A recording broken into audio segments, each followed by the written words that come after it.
After more than 1 month, the case management conference on the two APNU+AFC election petition wrapped up on Tuesday in Guyana's High Court.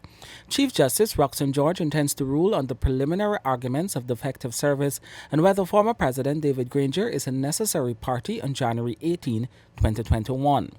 The first case management hearing was held on October 22, 2020, with three subsequent hearings on November 24th, November 30, and December 1st, 2020.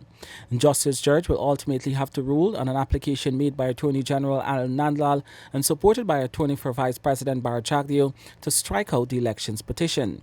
This is the same petition that the Chief Justice had indicated on October 22nd that she intended to have a full-blown trial for. A date for the commencement of trial will only be set after these preliminary issues are finalized. The Chief Justice will spend the next 48 days reviewing submissions made by several lawyers before she rules on January 18. She has described the case management hearings as an enriching experience. Good.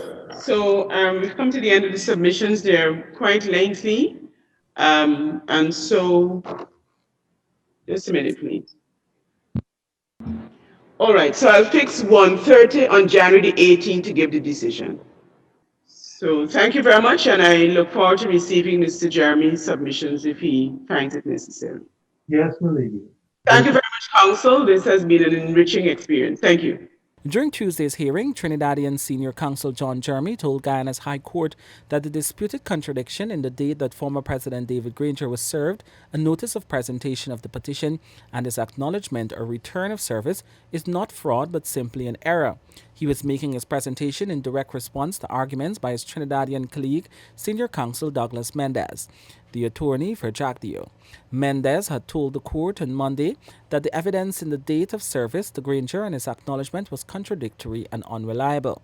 Granger is believed to have been served on September 25, although he should have been served 5 business days after the petition was filed on September 15. Senior Counsel Jeremy acknowledged that the contradiction exists, but argues that it was an error in the writing of the date, insisting that Granger was served on September 24. Jeremy insisted that it was simply an error in writing the date, but could not say an error on whose part when asked by Chief Justice George. What are we to do with the 25th day under the acknowledgement? It was an error, my lady. Error by whom? In paragraph 9, she says that upon returning to David Granger, the second name respondent, I saw him sign and date the acknowledgement. I then took that acknowledgement to the Commissioner of Oath and exhibited it to my affidavit, but unfortunately did not pay attention to the date placed on the acknowledgement by the second name respondent. So she's given an explanation.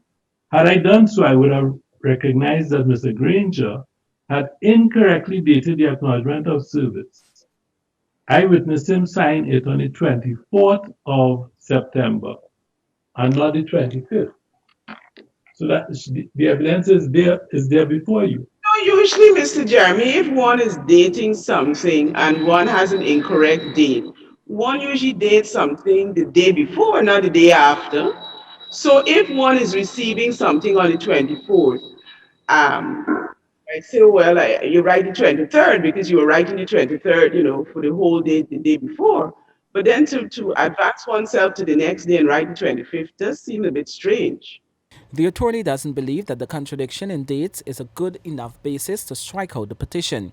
But Attorney Mendez, in brief response, said he was not satisfied that Jeremy did enough to explain the contradiction and insisted that whatever evidence exists was unreliable.